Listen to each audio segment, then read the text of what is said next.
lanjut ke pembahasan yang pertama, yaitu garis. Nah, jadi garis itu dapat terbentuk ketika ada dua titik yang dihubungkan. Nah, misalnya di sini kita punya titik A dan titik B. Jadi ketika titik A dan titik B dihubungkan,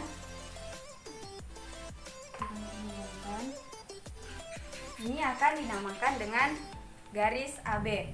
Begitupun dengan titik C dan titik D. Ketika titik C dan titik D ini dihubungkan, ini akan dinamakan garis CD. Oke, lanjut di kedudukan dua buah garis. Nah, yang pertama adalah garis berpotongan. Misalnya kita punya garis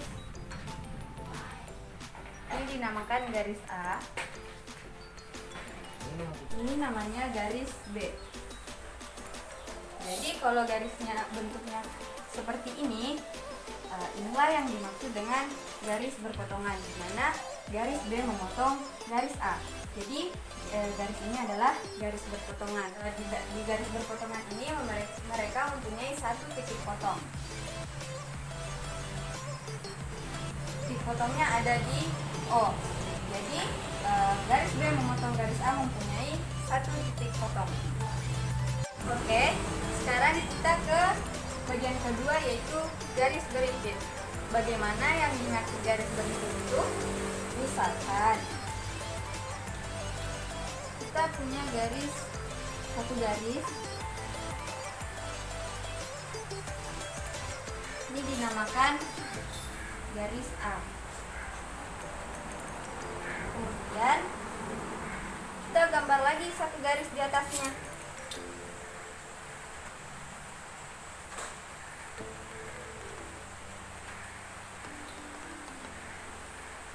Itu dinamakan garis B. Jadi bentuknya bisa dibilang kalau garis berimpit itu garisnya menempel. Misalkan spidol ini kita sebut garis A. Terus yang merah kita sebut garis B. Bentuknya kayak gini. Nah, inilah garis berimpit. Terus kalau bentuknya garis berimpit itu memiliki lebih dari satu titik potong. Titik-titik yang dilewati oleh garis A otomatis itu juga yang akan dilewati oleh garis B. Nah, kalau garis sejajar, misalkan kita punya satu garis, ini namanya garis B. Terus ada lagi satu garis,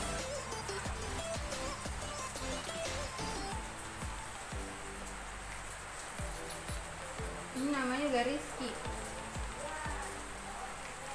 Nah, kalau garis sejajar ini bisa kita tulis garis P sejajar dengan garis Q. Perlu diingat ya adik-adik, garis sejajar itu selalu mempunyai kemiringan yang sama. Nah, pertanyaannya, apakah garis sejajar ini mempunyai titik potong atau tidak? Tentunya tidak, karena garis P akan terus-terusan ke sana, terus garis Q juga akan terus-terusan ke sana. Jadi mereka kayak akan sejajar terus, gak akan pernah ketemu. Jadi garis P dan garis Q atau kita sebut garis sejajar itu tidak mempunyai garis potong, titik potong maksudnya. Atau misalnya kita punya garis lain, sebut saja garis ini adalah garis L. Coba kita gambarkan satu garis sejajar. Posisinya mau di mana aja. Yang jelas posisi garis itu sejajar dengan garis L.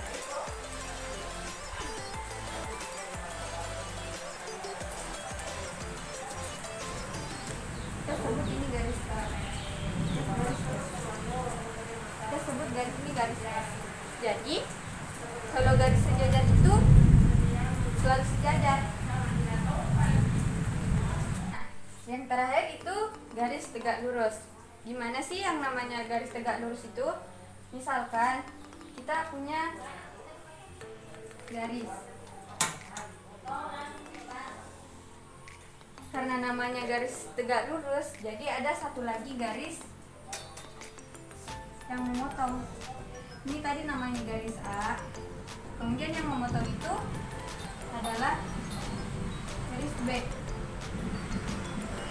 Terus di sini ada yang untuk siku-siku. Jadi garis tegak lurus itu adalah dua garis yang saling berpotongan dan membentuk siku-siku. Pertanyaannya, ada tidak titik potongnya? Jadi untuk garis tegak lurus itu ada titik potongnya.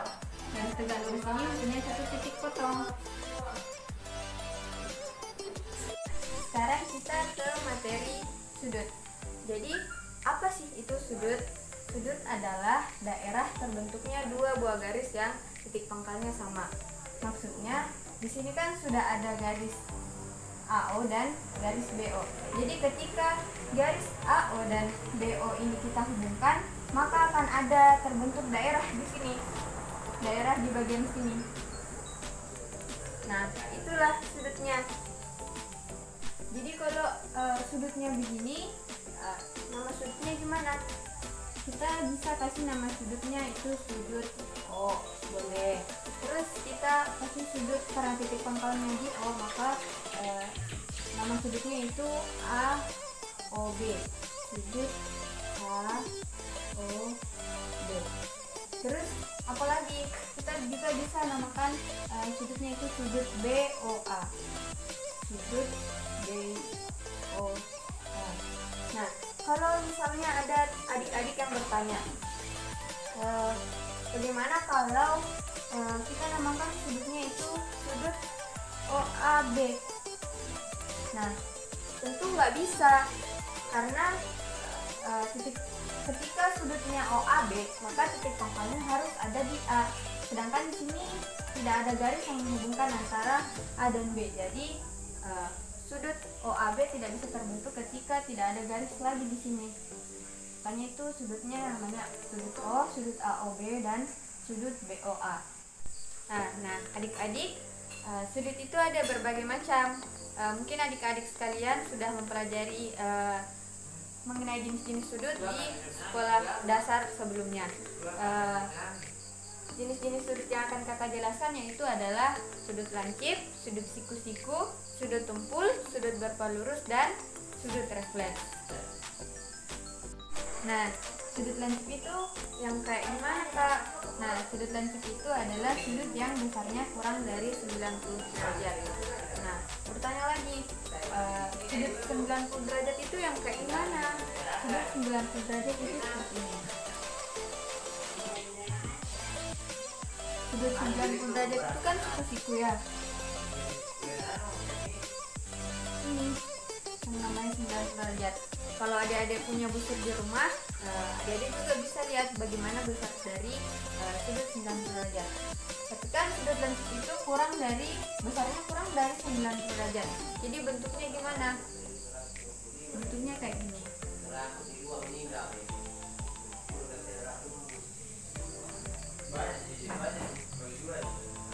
Atau bisa juga lebih kecil dari ini.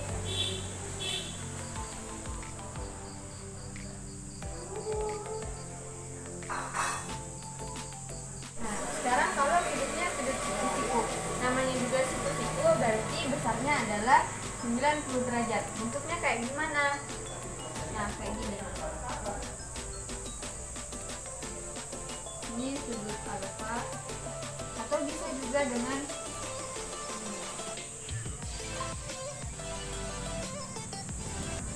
namanya sudut beta. Jadi bentuk dari sudut siku-siku itu seperti ini. Kemudian kita beralih ke sudut tumpul. Sudut tumpul itu di mana besarnya berada di antara 90 derajat dan 180 derajat. Sudut 180 derajat itu yang kayak gimana? Sudut 180 derajat itu garis lurus. Nih. Jadi bentuk dari sudut tumpul itu kayak gimana? Tadi sudut 180 derajat seperti ini dan sudut 90 derajat seperti ini. Jadi bentuk dari sudut tumpul adalah ini.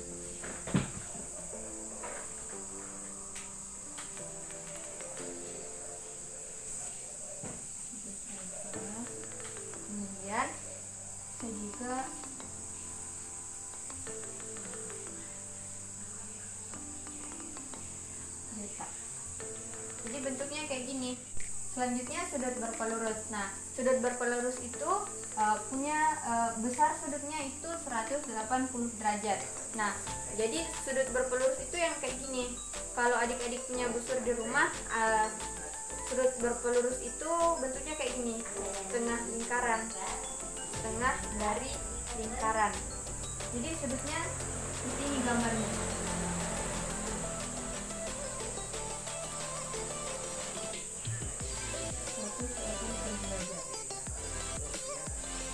Nah, kalau sudut refleks itu besarnya berada di antara 180 derajat dan 360 derajat. Jadi bentuknya kayak gimana? Kayak gini.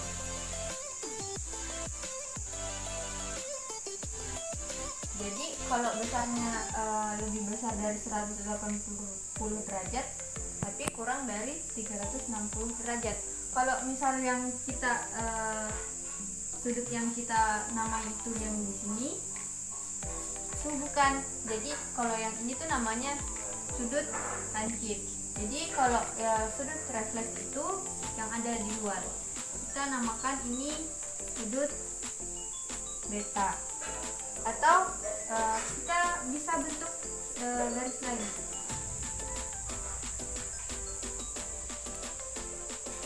Kalau yang di dalamnya itu yang kita maksud sudut refleks itu bukan, tapi yang ada di luar.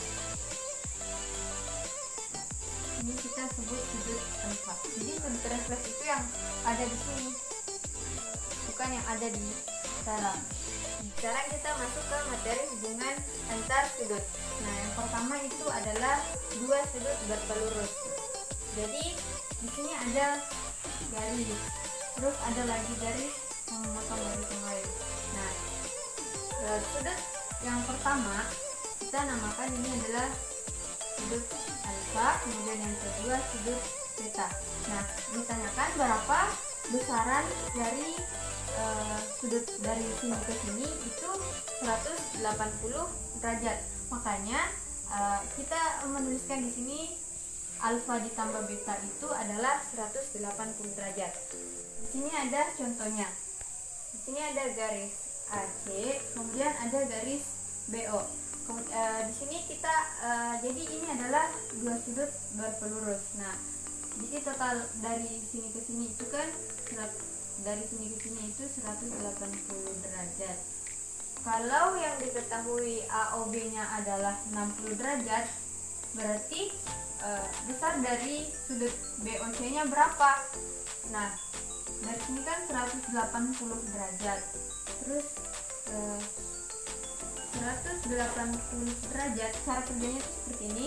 180 derajat dikurang dari AOB-nya 60 derajat, itu hasilnya adalah 120 derajat.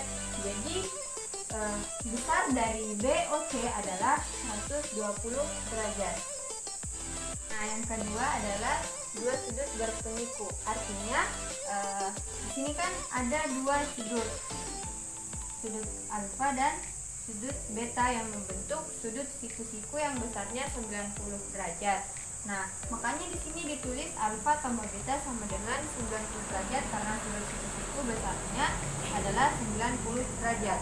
Kemudian ada contoh. Di sini ada sudut DOE dan sudut EOF. Nah, yang diketahui di sini adalah sudut DOE yang sudutnya besar sudutnya adalah 60 derajat. Jadi kalau kita mau mengetahui berapa besar dari EOF, kita operasikan, yaitu besar sudut siku-siku yang artinya 90 derajat dikurangi apa yang diketahui tadi, besar dari DOE, yaitu 60 derajat. 90 derajat dikurang 60 derajat hasilnya 30 derajat. Jadi besar dari EOF adalah 30 derajat. Yang ketiga ada dua sudut yang saling bertolak belakang. Nah, yang bertolak belakang itu kayak gimana? Di sini ada sudut alfa dan ada sudut beta. Jadi sudut alfanya menghadap ke sini,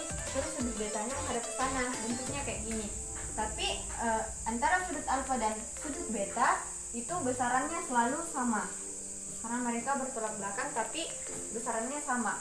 Nah, ini ada diketahui besar sudut GOI adalah 30 derajat. Ditanyakan itu besar dari sudut HOJ. Nah, karena dua sudut bertolak belakang besarnya selalu sama, otomatis besar sudut HOJ adalah 30 derajat. Nah, terus di sini ada dua sudut yang sehadap. Yang sehadap itu yang seperti apa? Di sini misalkan ada garis, terus garis ini dipotong oleh dua garis yang sejajar. Ada sudut L dan ada sudut M, di mana besar sudut dari sudut L dan sudut F itu sama. Nah, kalau ditanyakan bagaimana besar sudut yang ada di sini dan sudut yang ada di titik ini, yang di sini dan yang ada di sini, apakah sudut itu sama? Tentu sudut yang ada di titik ini dan titik ini sudutnya itu sama. Jadi kalau garisnya sejajar seperti ini, maka sudutnya yang di sini dengan kan ini sehadap dengan ini, maka besar sudutnya sama, dan sudut beta dan sudut alfa juga saling sehadap, maka besar sudutnya sama. Contohnya di sini diketahui besar sudut EDC adalah 130 derajat. Sedangkan yang ditanyakan adalah AOB-nya. Benarkah jawabannya ketika kita menyebutkan bahwa besar sudut AOB adalah 130 derajat? Tentu salah. Yang besarnya 130 derajat itu yang ini. Ini yang besarnya 130 derajat. Sedangkan yang ditanyakan adalah AOB-nya. Nah, untuk mengetahui berapa besar sudut AOB, kita tahu kan bahwa besar sudut keseluruhan ini dari sudut ini ke sini adalah 180 derajat. Jadi sudut AOB besarnya sama dengan 180 derajat.